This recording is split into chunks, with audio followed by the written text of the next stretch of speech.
Hello all. In today's video, we discuss about the relationship between India and China. So until the year 1950, India and China did not share any common border, and therefore China was never a territorial concern for India.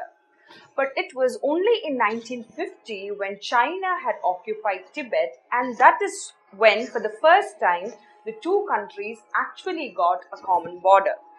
And India is also the first non-communist country to start diplomatic relationships with China. And since then, as all of us know, the relationship between both the countries has been through various ups and downs.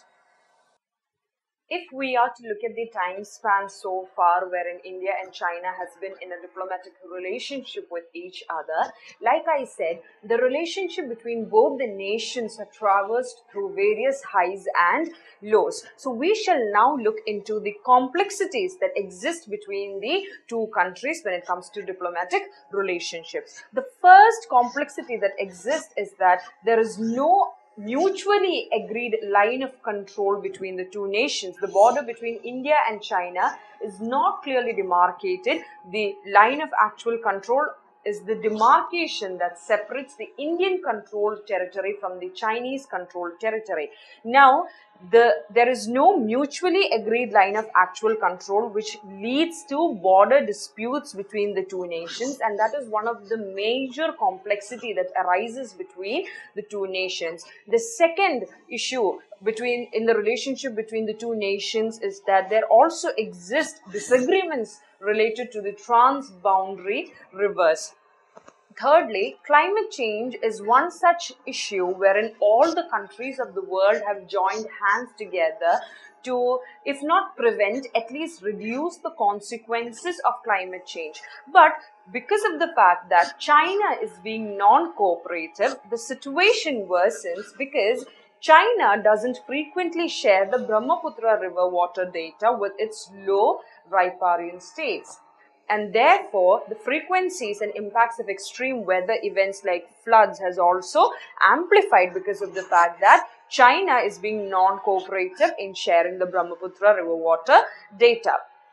Another reason of complexities between the two nations is that China has been building dams in the upper reaches of Brahmaputra, which is called Sangpo in Tibet. But the lack of any formal treaty over the sharing of Brahmaputra water dilutes India's objection to these activities. So basically, there is no formal treaty which mentions how the Brahmaputra river water will be shared between the two nations, and China has been continuously building dams in the upper reaches of the river Brahmaputra, and the water sharing treaty, due to the lack of a water sharing treaty, there exists complexity in the relationship between these two nations.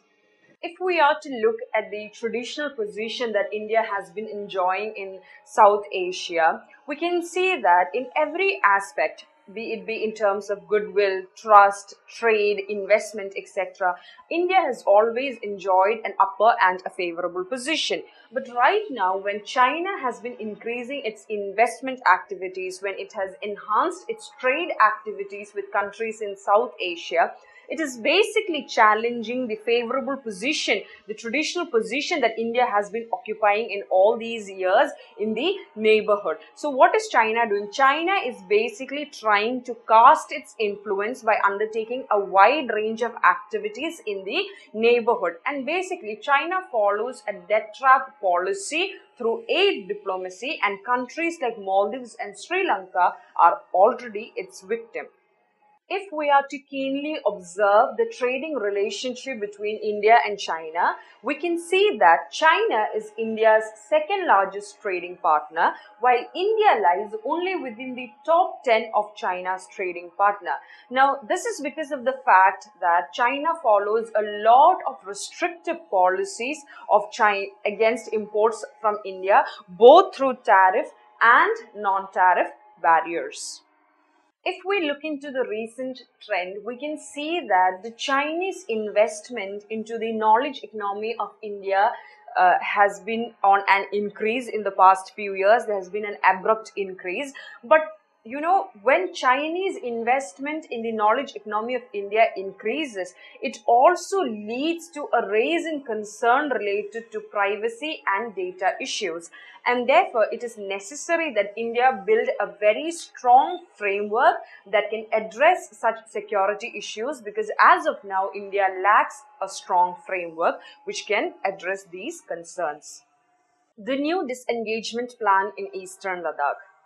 All of us have heard news regarding the Indian army and Chinese army almost at the brim of a war with each other in Ladakh, and after almost 9 months of uncertainty, there comes an announcement that both India and China would disengage their armed forces. So basically, the final solution between, in reducing the complexities that arise in the relationship between these two nations is that it requires confidence building through verification and consultation, a complete absence of rhetoric, and resumption of full and formal contact at the diplomatic level.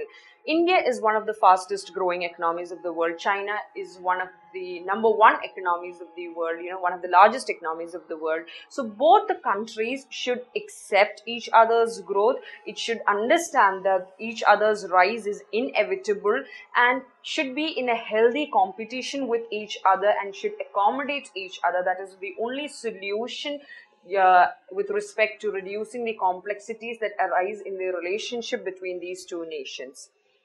We now move on to discuss the model question with respect to the topic that we have been discussing so far. The model question for your practice is: a promising start towards peaceful border management was initiated by the recent disengagement process between India and China. However, there are many other issues that needs to be resolved to establish lasting peace. Comment. I hope you found this session valuable. If you liked the session, kindly like, comment and subscribe. Thank you.